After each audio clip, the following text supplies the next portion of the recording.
Oke, sekarang kita akan membahas mengenai soal nomor pertama. Jadi di sini instruksinya itu gambarkan pohon filogenetik berdasarkan 5 karakter pertama dalam tabel berikut. Nah, di sini ada tabel, kemudian di sini ada 1 2 3 4 5 6 7 spesies dan 6 karakter. Oke, kita lihat di sini Lancelet ini merupakan kelompok outgroup karena Lancelet ini merupakan spesies dari garis keturunan yang telah berdivergensi sebelum garis keturunan yang mencakup spesies yang sedang kita pelajari. Nah, dari lamprey ini sampai lumba-lumba termasuk kelompok in-group atau spesies yang sedang kita pelajari. Nah, dapat kita lihat dari karakternya di sini, Lancelet ini tidak termasuk ke dalam spesies yang bertulang belakang, makanya di sini tertulis 0 karena dia tidak termasuk spesies yang bertulang belakang atau dia termasuk invertebrata. Sebenarnya saya memiliki 2 opsi jawaban pohon filogenetik. Yang pertama, kita bahas yang pertama dulu.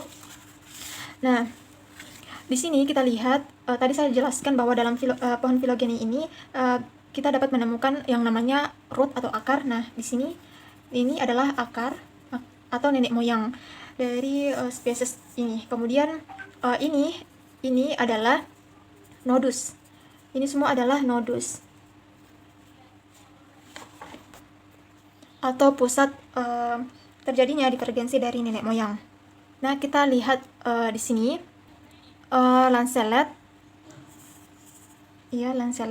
termasuk ke hewan yang tidak memiliki tulang belakang. Kemudian di sini terdivergensi lagi menjadi ke dalam hewan atau spesies yang bertulang belakang. Artinya di sini lamprey, tuna, salamander, kura-kura, macan tutul, dan lumba-lumba ini termasuk ke dalam spesies yang bertulang belakang. Kemudian terdivergensi lagi dari karakter yang memiliki rahang engsel. Ternyata tuna, lamprey ini tidak termasuk ke dalam spesies yang memiliki rahang berengsel.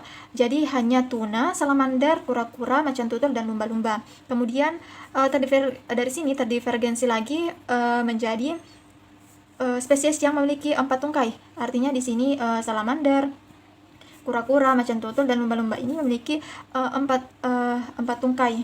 Nah, kita lihat tadi di sini dijelaskan bahwa walaupun lumba-lumba dewasa memiliki 2 tangkai yang jelas terlihat atau siripnya ini, namun pada saat embrio itu lumba-lumba terdapat 2 kuncup tungkai belakang sehingga totalnya ada 4 tungkai. Jadi lumba-lumba masih dimasukkan ke dalam karakter ini 4 tungkai. Kemudian terdivergensi lagi menjadi dari karakter telur amniotik. Nah, ternyata salamander tidak memiliki telur yang beramniotik. Jadi yang termasuk dalam karakter ini hanya kura-kura, macan tutul, dan lumba-lumba. Kemudian terdivergensi lagi menjadi ke dalam karakteristik susu. Nah, ini ternyata macan tutul memiliki susu dan lumba-lumba juga memiliki susu. Artinya dia mamalia. Kemudian di sini terdivergensi lagi ke karakter memiliki sirip dorsa. Nah, ternyata di sini tuna juga memiliki sirip dorsa. Jadi ada 2 ya, ada tuna dan lumba-lumba. Jika kita melihat pada nodus yang ini, maka yang termasuk sister taxa adalah kura-kura, macan tutul, dan lumba-lumba. Kemudian jika kita melihat dari sini, nodus yang ini, maka yang termasuk sister taxa adalah tuna, salamander, kura-kura, dan macan tutul, serta lumba-lumba. Nah, yang mana termasuk ke dalam monofiletik? Jadi, monofiletik itu adalah seluruh turunan dari nenek moyang yang sama. Misal kita melihat dari nodus ini, maka yang termasuk ke dalam monofiletik adalah macan tutul dan lumba-lumba. Hampir sama ya tadi dengan sister taxa. Kemudian yang mana termasuk parafiletik? Jadi parafiletik itu adalah tidak semua turunan dimasukkan ke dalam kelompok. Jadi yang termasuk parafiletik, misalnya kita mengambil nodus yang ini, maka yang termasuk ke dalam parafiletik adalah salamander, kura-kura, dan macan tutul. Kemudian yang mana termasuk ke dalam polifiletik. Jadi polifiletik itu adalah pengelompokan dengan mengikutkan turunan yang bukan berasal dari nenek moyang yang sama. Misalnya kita mengambil nodus yang ini, maka yang termasuk dengan polifiletik adalah lumba-lumba dan macan tutul karena tidak berasal dari nenek moyang yang sama. Ke opsi jawaban yang kedua, seperti yang jawaban pertama, sini ada root atau akar. Kemudian ini ada nodus-nodusnya. Nah, di sini sedikit berbeda dari pohon filogeni yang pertama, karena kita lihat di sini ya sama lancelet ini sudah terdivergensi dari nenek moyang yaitu root. Kemudian di sini kita lihat tulang belakang ini masih sama. Lampre, tuna, lumba-lumba, salamander, kura-kura, dan macan tutul itu masih ke dalam spesies yang bertulang belakang. Kemudian spesies yang ini memiliki rahang engsel. Nah, kita lihat ternyata tuna, lumba-lumba, salamander, kura-kura, dan macan tutul itu termasuk ke spesies yang memiliki rahang berengsel. Kemudian kita lihat di sini di nodus ini yaitu karakter empat tungkai. Ternyata ini salamander, kura-kura, dan macan tutul, serta kita lihat di sini ada nomor 3. Ternyata lumba-lumba juga termasuk. Jadi berbeda dengan penempatannya berbeda dengan pohon filogeni yang pertama.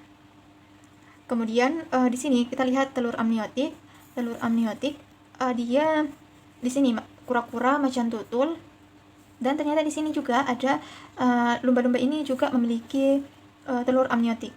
Kemudian di sini terdivergensi lagi dari karakter susu. Nah, ternyata macan tutul ini dan lumba-lumba. Nah, kita kembali lagi di sini di nodus ini ternyata lumba-lumba juga termasuk ke dalam spesies yang memiliki susu, artinya di mamalia.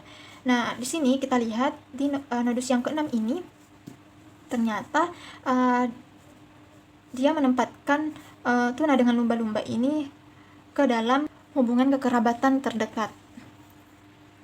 Nah, kita lihat di sini, jika kita merujuk pada nodus yang ini, artinya lampre ini semua termasuk ke dalam sister taxa. Artinya mereka semua ini memiliki hubungan kekerabatan terdekat dalam pohon filogenetik ini.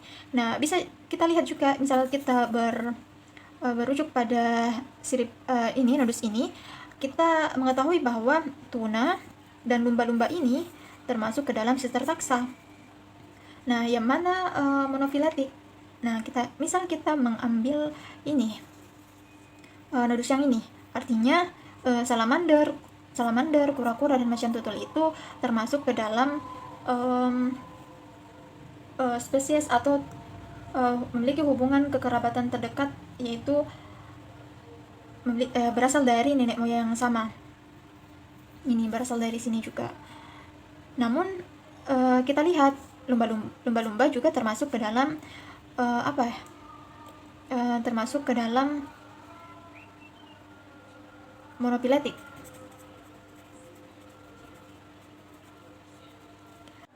Lalu yang mana yang termasuk ke dalam polifiletik? Jadi jika kita melihat kita merujuk pada nodus yang ini, maka yang termasuk ke dalam polifiletik adalah ini. Sedangkan jika kita merujuk pada nodus yang ini, bisa kita ketahui bahwa tuna, lumba-lumba, salamander, dan kura-kura itu termasuk ke dalam polifiletik. Ya. Lalu yang mana sih yang paling parsimoni antara opsi jawaban pertama dan yang kedua? Nah, bisa kita lihat pada opsi filogeni satu ini, yang pertama ini, kita lihat bahwa yang memiliki jumlah kesediaan evolusioner yang paling sedikit atau sederhana adalah, nah kita lihat sendiri, ini 1, 2, 3, 4, 5, 6, 7. Nah, ada 7. Sedangkan kita lihat bahwa pada pohon filogeni bagian B ini, yang kedua ini, memiliki 9 kejadian evolusioner, yaitu 1, 2, 3, 4, 5, 6, 7, 8, 9. Jadi dapat disimpulkan bahwa pohon filogeni yang pertama adalah yang paling parsimoni, karena memiliki kejadian yang evolusioner yang paling sedikit. Nah, di sini saya sudah mengurutkan ya di tabel ini berdasarkan karakter yang ada. Nah, di sini kita ketahui bahwa ganggang hijau ini termasuk ke dalam kelompok outgroup. Nah, ini. Kemudian tanaman ini adalah spesies in-group. Nah, dari tabel ini kita dapat membuat pohon filogeni seperti ini. Saya sudah buat. Nah, di sini ada root atau akar. Nah, ini semua adalah nodus-nodusnya. Nah, jika dilihat dari nodus ini, maka ini tanaman paku hingga cemara putih ini termasuk ke dalam sister taxa.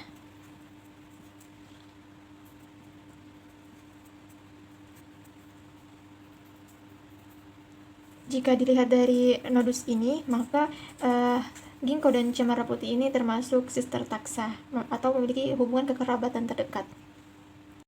Lalu yang mana termasuk ke dalam monofiletik? Jadi misal kita mengambil ini ya, nodus ini, maka yang termasuk monofiletik adalah gandum, ginkgo dan cemara putih. Lalu yang mana yang termasuk ke dalam parafiletik? Jika kita mengambil nodus yang ini, maka yang termasuk parafiletik adalah gandum dan ginkgo. Ini tidak diambil karena termasuk parafiletik adalah turunan, tidak semua turunan dimasukkan ke dalam suatu kelompok. Kemudian yang mana termasuk ke dalam polifiletik? Nah, misal kita mengambil nodus yang ini, artinya kita bisa mengambil ini, tanaman paku, gandum dan ginkgo ke dalam polifiletik.